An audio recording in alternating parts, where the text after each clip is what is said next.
چند اشعار دیکھ لیں گے کہ قصیدہ جب سکینہ کا میرا عنوان ہوتا ہے، قصیدہ جب سکینہ کا میرا عنوان ہوتا ہے تو مجھ پر حضرت عباس کا فیضان ہوتا ہے، تو مجھ پر حضرت عباس کا فیضان ہوتا ہے، اور مجھے الفاظ مل جاتے ہیں باب علم سے، ورنہ مجھے الفاظ مل جاتے ہیں باب علم سے، ورنہ سکینہ کی ثنا کرنا کہاں آسان ہوتا ہے۔ اور کٹے ہاتھوں سے خود عباس کرتے ہیں مدد میری، کٹے ہاتھوں سے خود عباس کرتے ہیں مدد میری، سکینہ کا قصیدہ اس لیے آسان ہوتا ہے۔ اب چند اشعار نوحے کے آج کی تاریخ سے ملاحظہ فرما لیں کہ ہاں حضرت شبیر کی بیٹی ہیں سکینہ، ہاں حضرت شبیر کی بیٹی ہیں سکینہ، اور باب حوائج کی بھتیجی ہیں سکینہ، ہاں حضرت شبیر کی بیٹی ہیں سکینہ، اور باب حوائج کی بھتیجی ہیں سکینہ، اور شبیر کی اس درجہ چہیتی ہیں سکینہ، شبیر کی اس درجہ چہیتی ہیں سکینہ، شبیر کے سینے پہ ہی سوتی ہیں سکینہ، شبیر کے سینے پہ ہی سوتی ہیں سکینہ، اور سقائے سکینہ ہے لقب میری بدولت، سقائے سکینہ ہے لقب میری بدولت، عباس سے بالواسطہ کہتی ہیں سکینہ، عباس سے سقائے سکینہ ہے لقب میری بدولت، عباس سے بالواسطہ کہتی ہیں سکینہ، اور بھیا علی اصغر کی بلائیں تو میں لے لوں، بھیا علی اصغر کی بلائیں تو میں لے لوں، اصغر کو لیے گود میں کہتی ہیں سکینہ، اصغر کو لیے گود میں کہتی ہیں سکینہ، اور زندان میں کہہ کہہ کے یہ روتی، بابا ہیں بہت دور انہیں پاس بلا لو، بابا ہیں بہت دور انہیں پاس بلا لو، آؤ بھائی لگی بیٹھ جاؤ، ایک نعرہ صلوات بھیجنا بھیا علی اصغر کی بلائیں تو میں لے لوں، اصغر کو لیے گود میں کہتی ہیں سکینہ، اور بابا ہیں بہت دور انہیں پاس بلا لو، زندان میں کہہ کہہ کے یہ روتی ہیں سکینہ، اور سر شاہ کا بڑھتا نہیں رک جاتا ہے فوراً۔ تاریخ ہے آپ لوگوں کے سامنے ہی ہے کہ قافلہ جس طرح چل رہا تھا جاتا تھا تو جناب سید سجاد سے پوچھتا تھا کہ کیا وجہ ہے، کہ سر شاہ کا بڑھتا نہیں رک جاتا ہے فوراً، ناقے کی جہاں پیٹھ سے گرتی ہیں سکینہ، ناقے کی جہاں پیٹھ سے گرتی ہیں سکینہ، اور شدت ہے بہت پیاس کی پانی نہیں ملتا، اشکوں سے فقط پیاس بجھاتی ہیں سکینہ، شدت ہے بہت پیاس کی پانی نہیں ملتا، اشکوں سے فقط پیاس بجھاتی ہیں سکینہ، اور پھوپھیوں کی طرح بال کہاں میرے بڑے ہیں، پھوپھیوں کی طرح بال کہاں میرے بڑے ہیں، ہاتھوں سے فقط چہرہ چھپاتی ہیں سکینہ، اور درے پڑے در چھن گئے قیدی بھی ہوئے ہم، بابا کو مصائب یہ سناتی ہیں سکینہ، اور زندان میں اصغر کی جو یاد آتی ہے ان کو، زندان میں اصغر کی جو یاد آتی ہے ان کو، گہوارہ خیالوں میں جھلاتی ہیں سکینہ، گہوارہ خیالوں میں جھلاتی ہیں سکینہ، اور مقطع بھی دیکھ لیں کہ دیکھا ہے نظر پرچم عباس کو ہم نے، دیکھا ہے نظر پرچم عباس کو ہم نے، ہمراہ علم کے بھی تو ہوتی ہیں سکینہ، ہمراہ علم کے بھی تو ہوتی ہیں سکینہ۔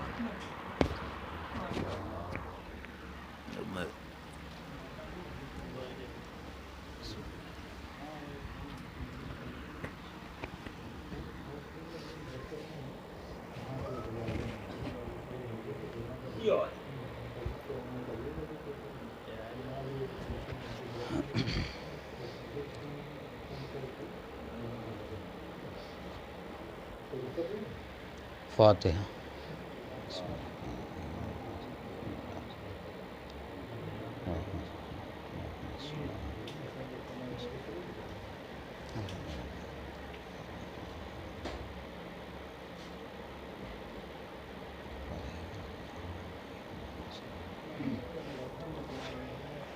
لا حول ولا قوة الا باللہ العلی العظیم من الشیطان اللعین الرجیم بسم اللہ الرحمن الرحیم الحمدللہ رب العالمین الصلاۃ والسلام علی سید الانبیاء والمرسلین سیدنا و نبینا و شفیعنا بالقاسم محمد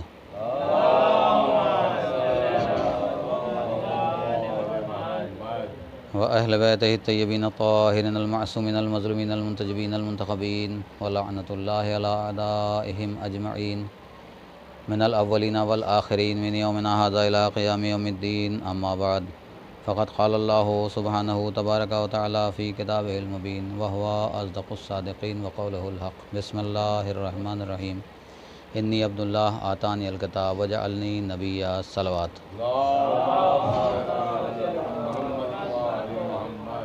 حضران محترم، یہ مجلس اعزا 15 صفر کے عنوان سے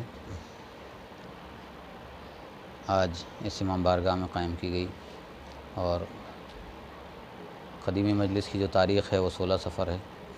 کل بھی انشاءاللہ اس عزا خانے میں ایک مجلس ہوگی جس کو برادر محترم فرید الحسن صاحب قبلہ خطاب فرمائیں گے۔ آج کی مجلس میں جس آیت کو میں نے سرنامہ کلام بنایا، اس آیت کے ذیل میں ایک پیغام بارگاہ حسینی سے وسیلہ کرتے ہوئے تمام عالم اسلام تک اور جہاں جہاں تک میری آواز جائے پہنچانا چاہتا ہوں۔ ارشاد رب العزت ہو رہا ہے کہ انی عبداللہ آتانی الکتاب وجعلنی نبیہ۔ کون کہہ رہا ہے یہ؟ جو کمسنی کے عالم میں ہیں اور جن کی عمر کو اگر دیکھا جائے تو کوئی یہ گمان نہیں کر سکتا، امکان نہیں کر سکتا اور اندازہ ہی نہیں لگا سکتا کہ ایک کمسن بچہ جو گہوارے میں ہے وہ اپنے نبی ہونے کا اعلان کر رہا ہے کہ میں اللہ کا بندہ ہوں۔ انی عبداللہ آتانی الکتاب، مجھے کتاب عطا کی گئی وجعلنی نبیہ۔ مجھے حیرت ہے ان مسلمانوں پر جو 40 سال کے بعد جب رسول کتاب لے کر آئیں اور اعلان کریں تو امی کہیں، صلوات پڑھیں محمد و آل محمد۔ اور گہوارے میں عیسیٰ اگر کہہ دیں کہ میں اللہ کا بندہ ہوں، اللہ نے مجھے کتاب عطا کی اور اس نے مجھے نبی بنا کر بھیجا، تو کوئی مسلمان یہ نہیں کہتا کہ عیسیٰ معاذ اللہ جانتے نہیں تھے، عیسیٰ جو ہیں وہ پڑھے لکھے نہیں تھے، عیسیٰ نے کس کے آگے زانو ادب طے کیا؟ جو کتاب لے کر چلے آ رہے ہیں۔ بے کتاب تو اس کو دی جائے گی جو کتاب پڑھنے کے لائق ہو۔ اگر کمسن ہے، چھوٹا بچہ ہے، تو اس کو ہم ایک بوجھل کتاب نہیں دے سکتے اور اس کو کتاب ہی نہیں دیں گے جب تک کہ وہ اس سن تک نہ آ جائے کہ کتاب کے معنی سمجھنے لگے کہ یہ لفظ کیا ہیں، یہ کتاب کیا ہے۔ تو جو جھولے میں آ کر اعلان کرے کہ میں اللہ کا بندہ ہوں، پہلے بندگی کا اعلان کیا اور پھر اپنے کتاب کو ظاہر کیا کہ میں صاحب کتاب بھی ہوں، اور اس کے بعد اپنی نبوت کا اعلان کیا۔ گویا بتا دیا کہ نبی پہلے صاحب کتاب ہوگا، یعنی پہلے عالم ہوگا، اس کے بعد نبی بنایا جائے گا۔ صلوات بھیجے محمد و آل محمد۔ تو اب تو دنیا پہچانے کہ نبی بغیر علم کے دنیا میں نہیں آ سکتا، بغیر علم کے نبی نہیں بنایا جا سکتا، بغیر علم کے ظاہر نہیں ہو سکتا۔ تو جب عیسیٰ اپنے نبی ہونے کا اعلان کریں تو پہلے کتاب کا حوالہ دیں، یعنی اپنے علم کا حوالہ دیں کہ میں عالم ہوں، میں کتاب رکھتا ہوں، صاحب کتاب ہوں۔ تو جب عیسیٰ جیسا نبی اپنے عالم ہونے کے لیے اپنے کتاب کے ساتھ صاحب کتاب ہونے کا دعویٰ کرے تو جو فخر عیسیٰ ہے، اگر وہ قرآن لے کر آئے تو اس کے لیے اگر کوئی مسلمان یہ کہے کہ جانتے نہیں تھے تو اس کا مطلب ہے کہ اس نے نبی کی منزلت کو نہیں پہچانا۔ اور اگر نبی کی منزلت کو پہچانا ہے تو جب عیسیٰ کے دنیا میں آنے پر ہم یہ شک نہیں کر رہے ہیں کہ عیسیٰ جو کتاب لے کر آئے ہیں وہ کمسینی کے عالم میں یہ کہیں کہ میں اللہ کا بندہ ہوں اور اس نے مجھے کتاب عطا کی، اس کا مطلب ہے کہ عیسیٰ جانتے تھے کہ کتاب کا مفہوم کیا ہے، کتاب کے معنی کیا ہیں۔ تو عیسیٰ کمسنی میں جانتے ہیں، تو جو فخر عیسیٰ ہے، صلوات بھیجے محمد و آل محمد، کہ اعلان قدرت ہو رہا ہے، کا اس لیے اعلان کیا کہ میں اللہ کا بندہ ہوں۔ انی عبداللہ آتانی الکتاب، اور اس مجھے کتاب عطا کی وجعلنی نبیہ۔ اور غور کرنے کی بات یہ ہے کہ اللہ کے بندے ہونے کا پہلے عیسیٰ نے اعلان کیا۔ یعنی آپ دیکھیں کہ عیسیٰ کو کیا عہدہ ملا ہے؟ نبوت کا عہدہ ملا ہے، یعنی نبی ہیں اور صاحب کتاب ہیں۔ لیکن اللہ کا بندہ ہونا عیسیٰ پہلے بیان کر رہے ہیں۔ آیت یہی تو کہہ رہی انی عبداللہ، میں اللہ کا بندہ ہوں، آتانی الکتاب، اس نے مجھے کتاب عطا کی، وجعلنی نبیّا، اور اس نے مجھے نبی بنا کر بھیجا ہے، نبی قرار دیا۔ تو عیسیٰ نے پہلے اپنے بندگی کا اعلان کیا۔ غور کرنے کی بات ہے کہ اس کا مطلب یہ ہے کہ اللہ کا بندہ ہونا اہم ہے۔ توجہ ہے، ہم اور آپ اللہ کے بندے ہونے پر کبھی غور نہیں کریں گے۔ یعنی ہم جب کسی سے ملیں گے اور اپنی پہچان، اپنا تعارف کرائیں گے تو پہلے کیا کہیں گے کہ ہم دنیاوی اعتبار سے اگر پہچان کرائی جائے، صاحبان فہم ہے ماشاءاللہ، کہ اگر ہم کسی سے تعارف کرائیں گے اپنا تو کیا کہیں گے کہ میں فلاں مقام پر کلیکٹر ہوں، منسٹر ہوں، پروفیسر ہوں، لیکچرار ہوں، فلاں یونیورسٹی سے میرا تعلق، یعنی اپنے عہدے کو پہلے بیان کریں گے تاکہ سامنے والے پر روب پڑ جائے۔ عیسیٰ کیا کہہ رہے ہیں کہ میں اللہ کا بندہ ہوں۔ اس کا مطلب اللہ کی بندگی عیسیٰ کی نظر میں سب سے بلند ہے۔ ابھی اللہ کی بندگی پہلے ہے، کتاب بعد میں بیان کی، کہ جب اللہ کا بندہ ہے اور بندگی ثابت ہو جائے گی تو اگر اللہ کا بندہ ہے تو صاحب کتاب بھی ہوگا، کیونکہ اللہ اپنے بندے کو جب علم عطا کرتا ہے تو کتاب بھی دے گا۔ اور عیسیٰ نے اپنے بندگی ہونے کو پہلے ظاہر کیا۔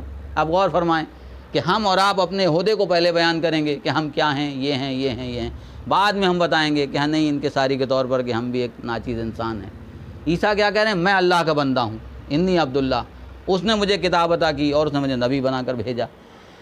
تو عزیزان محترم غور فرمائے کہ عیسیٰ جیسا نبی جب اللہ کے بندہ ہونے پر فخر کرے اور سب سے پہلے اپنی عظمتوں میں کسی چیز کو اگر بیان کرے اور گنوائے تو اللہ کی بندگی بتائے کہ میں کون ہوں، کا نبی پہلے ہونا نہیں بتایا، نبوت کو نہیں ظاہر کیا، کتاب کو نہیں ظاہر کیا، کہ اللہ کی بندگی پہلے ظاہر کی۔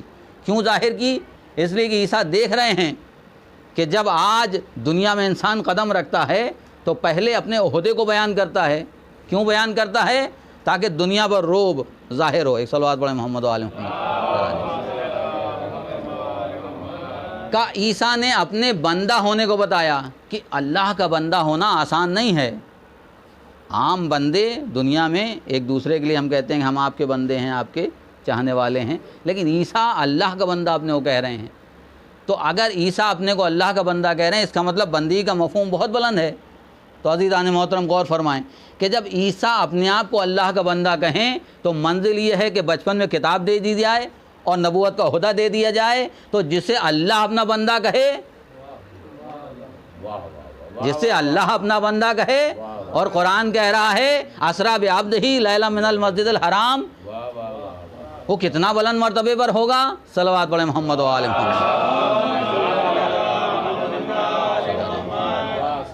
ادھر نکالیں، صلوات پڑھیں محمد و آل محمد۔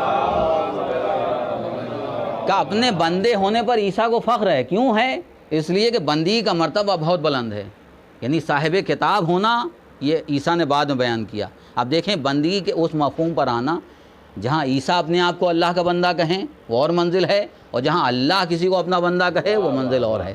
اب میں ایک چھوٹی سی مثال آپ کے سامنے دوں کہ اگر ہمارے درمیان میں ابھی کوئی طالب علم ایسا ہے، یا میں خود کہوں اس بات کو کہ آیت اللہ سیستانی اگر یہاں موجود ہوں اور کسی مجمع میں ہوں یا یہاں موجود ہوں اور وہ کہیں کہ یہ میرا شاگرد ہے، کتنا بڑا مرتبہ ہوگا؟ اور ایک یہ کہ ہم کہیں کہ ہم ان کے شاگرد ہیں، سینکڑوں کہتے رہیں گے، ہزاروں کہتے ہیں۔ کتنے طلبہ ایسے ہیں جو پڑھ کر نکل آئے ان سے اور انہیں یاد بھی نہیں ہوگا کہ کتنے طلبہ ہیں جو کہاں کہاں ہیں، لیکن اگر کوئی طالب علم ان کی نگاہ میں ہے اور وہ کہیں یہ میرا طالب علم ہے، یہ میرا لائق شاگرد ہے، یہ میرا شاگرد ہے، تو اس کا مطلب مرتبہ کتنا بلند ہے۔ تو اگر عیسیٰ کہیں میں اللہ کا بندہ ہوں تو کوئی بڑا مسئلہ نہیں ہے، لیکن اگر اللہ محمد کو اپنا بندہ کہہ رہا ہے، صلوات بھیجے محمد و آل محمد، تو اس کا مطلب بندگی کا عہدہ کتنا بلند ہو گیا۔ اب آپ غور فرمائیں کہ یہ بندگی کا عہدہ اتنی آسانی سے نہیں ملتا ہے کہ ہم نے سوچا کہ بس 2-4 نمازیں پڑھ لیں اور اللہ کے بندے ہو گئے، 2-4 روزے رکھ لیے، رمضان کے 2-4 سال کے روزے رکھ لیے اور اللہ کے بندے ہو گئے۔ کہا نہیں، محمد کو اللہ نے جو بندہ کہا کہ اسریٰ بعبدہ لیلا من المسجد الحرام الی المسجد الاقصی، یہ کیوں کہا کہ میں اپنے بندے کو لے گیا راتوں رات؟ کہ یہ وہ محمد ہیں کہ جنہوں نے دین کو جب لا کر پیش کیا ہے تو آپ صلی اللہ علیہ وآلہ وسلم کے لیے صلوات پڑھیں محمد و آل محمد۔ کتنی مشکلات پیش ہوئیں، راستے میں کانٹے بچھائے گئے، پتھر مارے گئے، خانہ کعبہ کے پاس اگر آپ ہیں تو آپ کے ساتھ زد و کوب کیا جا رہا ہے، آپ کو طعنے دیے جا رہے ہیں، مشکلات پر مشکلات ہیں، لیکن اللہ کے رسول نے دین کی تبلیغ کا راستہ نہیں چھوڑا اور اس دین کو پہنچانے کے لیے کانٹوں پر چلنا گوارا کیا۔ کیوں؟ اس لیے کہ اللہ کا رسول جانتا تھا کہ جس کام کو میں کر رہا ہوں، اگر میں نے ان مشکلات سے منہ پھیر لیا تو پھر دین کی تبلیغ کون کرے گا، کون اس دین کو پہنچائے گا؟ تو اللہ کا رسول راتوں کو کھڑے ہو کر نماز پڑھ رہے ہیں، اتنی نمازیں پڑھ رہے ہیں کہ قرآن کہہ رہا ہے کہ طٰہٰ ما انزلنا علیک، اے رسول ہم نے یہ قرآن آپ پر اس لیے نازل نہیں کیا ہے کہ آپ مشقتیں برداشت کریں، صعوبتیں برداشت کریں۔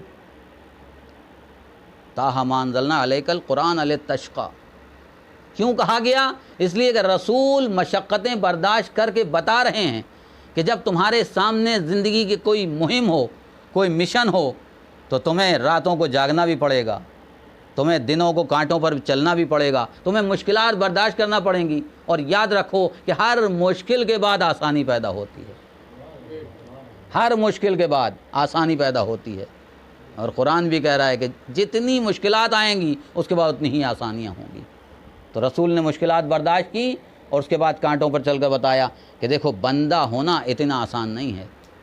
آپ نے بارہا سنا ہوگا کہ رسول مدینہ کی گلیوں سے گزر رہے ہیں، ایک عورت آپ پر کوڑا پھینکتی تھی، ہم میں اور آپ میں کوئی ہوتا ایک دن، 2 دن، 4 دن برداشت کر لیتا، اور اس کے بعد کسی نہ کسی دن تو کہتا کہ بھئی یہ کون ہے جو گستاخی کرتا ہے روز، اور وہ بھی اتنے بڑے عہدے پر کہ رسول ہیں، اللہ کی طرف سے رسول بنا کر بھیجے گئے، معجز نما ہیں، اگر اشارہ کر دیں تو ابھی اس کے ہاتھ اور پیر سب بیکار ہو جائیں، اگر خالی کہہ دیں تو جناب ابو طالب سرپرستی کر رہے ہیں، سپر ہیں جناب ابو طالب۔ لیکن اللہ کے رسول کی شان کیا ہے کہ جب وہ بیمار ہو گئی تو آپ نے عیادت کے لیے گئے، پوچھا کہ آج اس گھر سے کوڑا نہیں آیا، کیوں نہیں آیا؟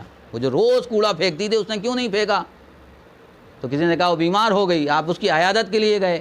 گویا آپ نے بتلایا کہ اگر کوئی انسان تمہارے ساتھ برا عمل کر رہا ہے، کتنی بار برا عمل کرے گا، کب تک کرے گا؟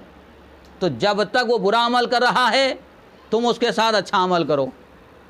میں ہاتھ جوڑ کر پوچھوں گا یا رسول اللہ، آپ نے اس کا جواب اس طرح سے کیوں دیا کہ نادان تجھے نہیں معلوم کہ امت کا رسول ہونا آسان نہیں ہے؟ کہ اگر رسول، دیکھیے اس نے اپنا راستہ نہیں بدلا، اس نے کوڑا پھینکنا جاری رکھا حتیٰ کہ بیمار ہو گئی اور اس کے بعد کوڑا پھینکتی رہی، لیکن رسول نے اپنا راستہ نہیں بدلا، اس نے اپنا انداز نہیں بدلا، رسول نے اپنا انداز نہیں بدلا۔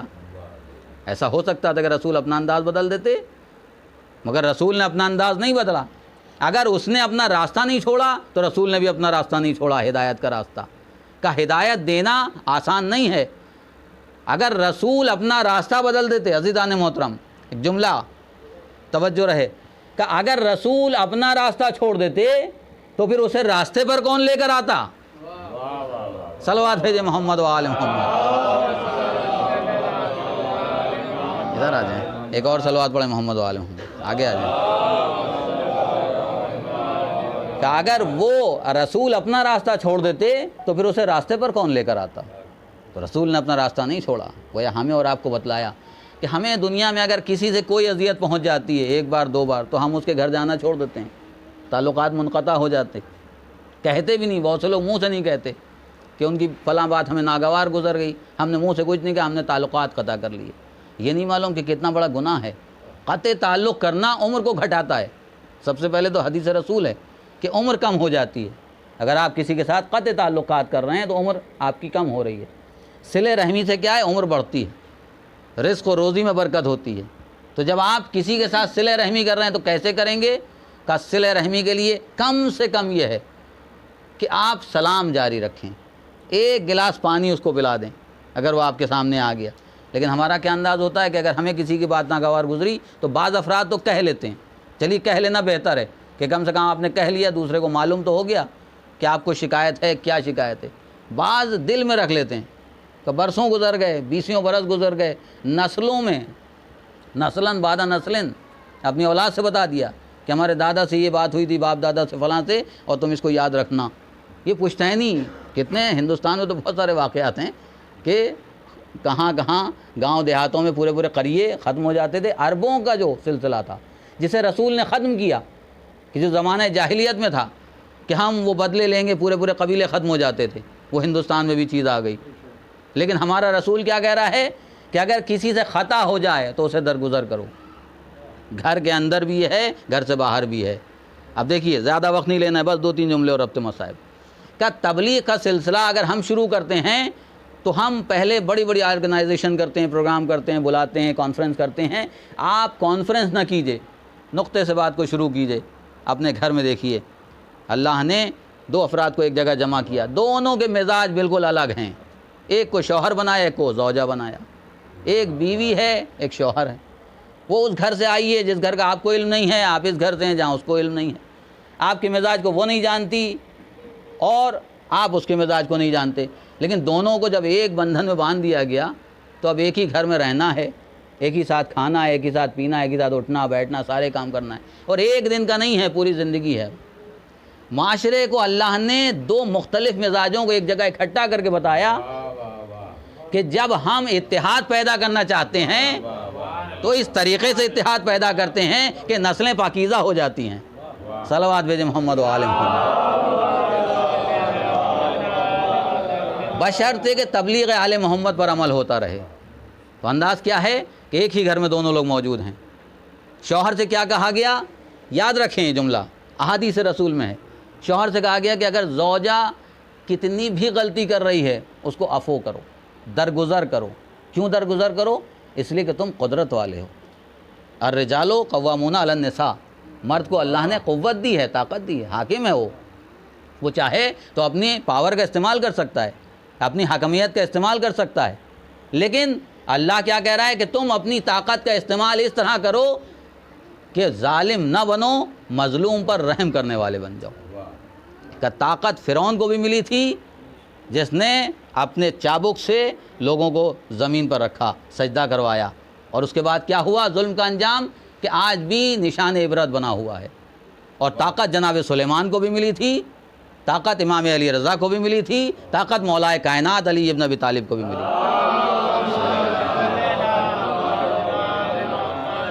لیکن اس طاقت کا صحیح استعمال کر کے بتایا کہ دیکھو گھر کے اندر کیسا ماحول ہونا چاہیے کہ علی بھی ہیں، فاطمہ بھی ہیں، کام بٹے ہوئے ہیں. علی باہر کے کام کرتے ہیں، فاطمہ گھر کے اندر کے کام کرتی ہیں. لیکن انداز یہ نہیں ہے کہ اب اگر علی گھر سے باہر رزق لے کر آ رہے ہیں تو اگر فاطمہ آٹا گوندھ رہی ہیں تو علی ہاتھ نہیں لگائیں گے. کہ نہیں، اگر چولہا جلانا ہے، لکڑیاں جلانا ہے تو علی نے ساتھ دیا. اگر چکی چلانا ہے تو علی بھی ساتھ میں آ گئے. جبرائیل جب ہاتھ لگا رہے ہیں تو علی نہیں آ سکتے ہیں. کہ یہ بتایا دنیا کو کہ دیکھو گھر کے کام اگر زوجہ کے ساتھ ہاتھ بٹا رہے ہو کوئی حرج نہیں ہے. یعنی مصیبت میں، مشکلات میں ایک دوسرے کا ساتھ دو. اس لیے کہ اگر تم نے اس کو کمتر سمجھا تو تمہارے اندر غرور پیدا ہو جائے گا. میں حاکم ہوں، میں مرد ہوں، طاقت کا استعمال. کہ نہیں، طاقت کا استعمال وہیں کرو جہاں تم سے زیادہ طاقتور سامنے ہو. کہ یاد رکھو کربلا میں اس کی بہترین مثالیں موجود ہیں. جناب عباس سے زیادہ طاقتور کون تھا؟ لیکن جناب عباس کے سامنے امام کی اطاعت کا حکم تھا کہ عباس جا کر ایک شب کی مہلت مانگ لو. اور جناب عباس گئے مہلت مانگنے کے لیے. انداز کیا ہے کہ اگر تلوار سے خط کھینچ دیا تو طاقت کا استعمال بتا دیا کہ دیکھو اسے کہتے ہیں طاقت. کہ دشمن کی جو نگاہ ہے اور دشمن کا جو قلب ہے اس کے سینے میں، اس کے اندر اتنا روب بیٹھا ہوا ہے، اتنا دبدبا ہے اور اتنا ڈر ہے کہ وہ جو خط زمین پر کھینچا ہوا ہے، وہ جو لکیر بنی ہوئی ہے، اس کو کوئی پار نہیں کر سکتا ہے. یعنی آپ گھر کے اندر حاکم ہیں تو آپ کا روب ہونا چاہیے. بچوں پر بھی روب ہونا چاہیے، زوجہ پر بھی روب ہونا چاہیے. لیکن روب اس انداز کا ہو کہ علی ابن ابی طالب جیسا ہو، اس انداز کا ہو امام حسن جیسا ہو، امام حسین جیسا ہو. بس رضان محترم کہ جب ہم یہ درس کربلا سے لیتے ہیں تو ہمیں اندازہ ہوتا ہے کہ قرآن نے بندہ ہونے کے لیے جو کہا ہے کہ انی عبداللہ، میں اللہ کا بندہ ہوں، آتانی الکتاب، اس نے مجھے کتاب عطا کی، وجعلنی نبیہ، اور نبی بنا کر بھیجا. تو یہ عہدے کو بعد میں عیسیٰ نے رکھا. کیوں رکھا؟ اس لیے کہ تکبر پیدا نہ ہو. جہاں عہدہ پہلے آئے گا وہاں تکبر آ جائے گا، اور جہاں انسان اپنی بندگی کو ظاہر کرے گا وہاں عاجزی و انکساری آئے گی. اس لیے کہ بندے کا قاعدہ کیا ہے کہ وہ اپنے سے زیادہ طاقتور جس کو اپنا خدا مانتا ہے جس شے کو اپنے ساتھ طاقتور مانتا ہے اس کو اپنا خدا مانتا ہے، اس کے سامنے سر جھکاتا ہے، وہ اس کا بندہ ہے۔ اگر کوئی سورج کو پوجتا ہے تو وہ سورج کا بندہ ہے، اگر کوئی چاند کو پوجتا ہے تو وہ چاند کا بندہ ہے، اگر کوئی دریاؤں کو پوجتا ہے تو وہ دریاؤں کا بندہ ہے۔ یعنی بندگی کس کی کر رہا ہے؟ جس کو اپنے سے زیادہ طاقتور پا رہا ہے۔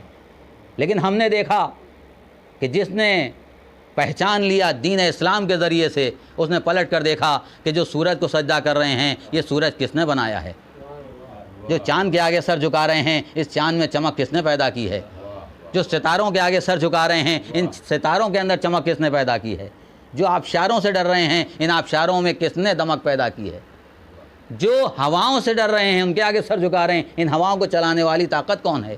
کہا اگر تمہیں سر کو جھکانا ہے تو یا تو اس کے آگے سر جھکاؤ جس نے سورج کو بنایا ہے، جس نے چاند کو بنایا ہے، جس نے ستاروں میں چمک دی ہے، یا اس کے آگے سر کو جھکاؤ کہ جس کے در پر سورج سجدہ کر رہا ہے، ستارے سجدہ کر رہے ہیں، چاند سجدہ کر رہا ہے۔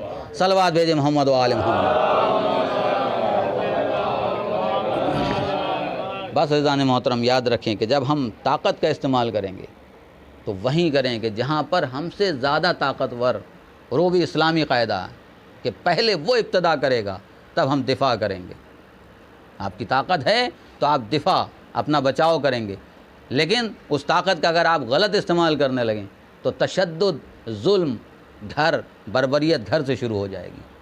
اور دیکھا ہوگا آپ نے کہ ظلم کرنے والے اگر اپنے چھوٹے سے معاشرے میں ہوتے ہیں، جو چھوٹی سی ان کی حکومت ہوتی ہے جہاں 4 لوگ ہوتے ہیں وہاں حاکم بن جاتے ہیں، تو اگر ان کے اندر فرعونیت ہے تو فرعون کا دربار وہاں نظر آ جائے گا، اور اگر ان کے آگے، اگر ان کے سامنے اسلام کی تعلیمات ہیں تو علی کی تعلیمات گھر کے اندر نظر آتی ہیں۔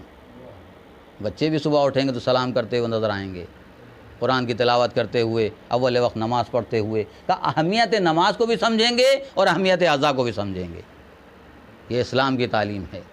بس عزیزان محترم، دین کو اگر سمجھنا ہے تو ہمیں کس سے سمجھنا ہوگا؟ جو دین لے کر آیا ہے، یا جس نے دین بچایا ہے وہ دین بتائے گا، یا جو دین لے کر آیا ہے۔ عیسیٰ کی بندگی کو ہم نے دیکھا کہ انداز کیا ہے جناب عیسیٰ کا، کہ جو بیمار ہیں ان کو شفا دینے کے لیے آئے ہیں، عجائبات دکھلا رہے ہیں، معجزات دکھلا رہے ہیں، اور فخر عیسیٰ، فخر مریم اگر سامنے آ جائے تو انداز یہ ہے کہ حسن اور حسین جیسے فرزند سامنے ہیں، علی جیسا باپ۔ ایک طرف علی میدان جنگ میں ہیں تو تلوار ہے، اور ایک طرف گھر میں ہیں تو تعلیمات کا انداز کیا ہے کہ دونوں فرزند ہیں، حسن بھی ہیں حسین بھی ہیں، اور انداز یہ ہے کہ دین کی تعلیم، دین کی تربیت۔ اور اس کے بعد جب وقت آیا اسی دین پر جس دین کو رسول لے کر آئے تھے، تو ظاہری بات ہے کہ جو دین لے کر آیا ہے وہی دین کا محافظ بھی ہے۔ جب یزید نے اعلان کیا کہ حسین سے بیعت لے لی جائے یا سر لے لیا جائے، تو میرے مولا کا ایک جملہ جو تاریخ میں ثبت ہے، ان مثلی لا یبایع مثلہ، میرے جیسا شخص یزید جیسے فاسق اور فاجر کی بیعت ہرگز نہیں کر سکتا۔ گویا اس ایک جملے میں حسین نے پوری تاریخ دہرا دی کہ اگر میرے نانا رسول خدا نے ابو جہل و ابو لہب کی بیعت کی ہوتی، اگر آدم نے شیطان کی بیعت کی ہوتی، اگر موسیٰ نے فرعون کی بیعت کی ہوتی تو میں بھی کر لیتا ہوں۔ ایسا نہیں ہوا۔ اس کے لیے چاہے مجھے مدینہ چھوڑنا پڑے، وطن عزیز مدینہ چھوڑنا پڑے۔ رسول نے ہجرت کی تھی مکے سے دین کی خاطر، مدینے آئے تھے۔ حسین نے دین کی بقا کے لیے مدینے سے ہجرت کی اور کوفے کے لیے چلے، راستے میں ہور کا لشکر ملا، اور اس کے بعد جب گھیر کر کربلا لائے گئے ہیں تو انداز یہ ہے کہ 2 محرم سن 61 ہجری کو حسین وارد کربلا ہوئے، اور 9 محرم کی رات وہ ہے کہ جس میں بیویاں بچوں کو آمادہ کر رہی ہیں کہ صبح عاشور نمودار ہوگی تو سب سے پہلے اپنی جان کون دے گا۔ ہر ماں اپنے بچے کو تیار کر رہی ہے۔ اجرکم اللہ، آپ متوجہ ہو گئے۔ آپ نے اس سال دیکھا کہ مجلسیں کس عنوان سے ہو رہی ہیں، کس عنوان سے، کس انداز سے ہو رہی ہیں۔ یہ ذکر اہل بیت ہے جو بند نہیں ہو سکتا۔ خدا کا شکر ہے کہ مجلسیں ہو رہی ہیں اور ہوتی رہیں گی۔ امام سرزمین کربلا پر پہنچے اور دن پر دن، راتوں پر راتیں گزر گئیں۔ صبح عاشور جب نمودار ہوئی، آج ہم جو اذان سنتے ہیں اور جو نماز پڑھتے ہیں یہ حسین کی دین ہے۔ صبح عاشور نمودار ہوئی، جناب علی اکبر کی اذان کیا گزری ہوگی جناب لیلا کے دل پر کہ یہ وہ فرزند ہے جس کو 18 برس پالا تھا۔ اور جناب علی اکبر کی خوبصورتی کا انداز یہ تھا، عالم یہ تھا کہ دور دور سے لوگ آتے تھے واقعہ مشہور ہے کہ صحرائی عرب جب امام کے پاس آیا ہے اور آنے کے بعد کہتا ہے کہ میں صرف اتنا چاہتا ہوں کہ آقا میرے حق میں دعا کر دیں کہ پروردگار عالم مجھے ایسا ہی فرزند عطا کر دے۔ عزاداروں مجھے تفصیلی مصائب نہیں پڑھنا ہے، بس حوالہ دیتے ہوئے کہ ادھر امام نے سوال کیا کہ کیوں چاہتا ہے، کہا مجھے ایسا ہی فرزند عطا ہوئے دعا کر دیں۔ کہا میرا ایک سوال ہے کہ اگر تیرے ایک فرزند ایسا ہی ہو اور اس کے آنکھ میں کانٹا چبھ جائے تو کیا ہوگا، تو کیا کرے گا؟ ایک مرتبہ تڑپ جاتا ہے، کہتا ہے مولا اس کے پیر میں نہیں، میری آنکھ میں کانٹا چبھ جائے میں برداشت کر لوں گا، اجرکم اللہ۔ امام کہتے ہیں بس اب اس فرزند کے لیے دعا نہ کرنا، اس لیے کہ میرا یہ وہ فرزند ہے جو سرزمین کربلا پر تیروں اور تلواروں سے ٹکڑے ٹکڑے کیا جائے گا۔ جزاکم ربکم خیر الجزا۔ ہاں وہ وقت آیا کہ علی اکبر اجازت کے لیے آئے، ایک ایک کر کے امام کے چاہنے والے سب قتل ہو گئے، اب تنہا امام ہیں اور میدان کربلا۔ ایک مرتبہ آواز بلند کی، حل من ناصر ینصرنا، حل من معین یعیننا، ہے کوئی جو میری نصرت کے لیے آئے، ہے کوئی جو میری مدد کے لیے آئے۔ روایت بتلاتی ہے کہ ایک کم سن بچے نے اپنے آپ کو جھولے سے گرا دیا، شور گریہ خیموں میں بلند ہوا، امام خیام کی طرف پلٹے، آنے کے بعد کہتے ہیں رباب، اے ام لیلہ، اے زینب، کیا بات ہے میری موجودگی میں شور کیسا ہے؟ جناب زینب کہتی ہیں بھیا آپ کی آواز استغاثہ میں اتنا درد تھا کہ علی اصغر نے اپنے آپ کو جھولے سے گرا دیا۔ امام سمجھ گئے کہ لاؤ میرے لال کو مجھے دے دو۔ جناب علی اصغر کو آغوش میں لیا، ابا کے دامن کا سایہ کیا۔ روایت کہتی ہے کہ جب امام بلندی کی طرف چلے ہیں تو دشمن دیکھ رہا ہے، دشمن سمجھا کہ شاید حسین قرآن کا واسطہ دینے لا رہے ہیں۔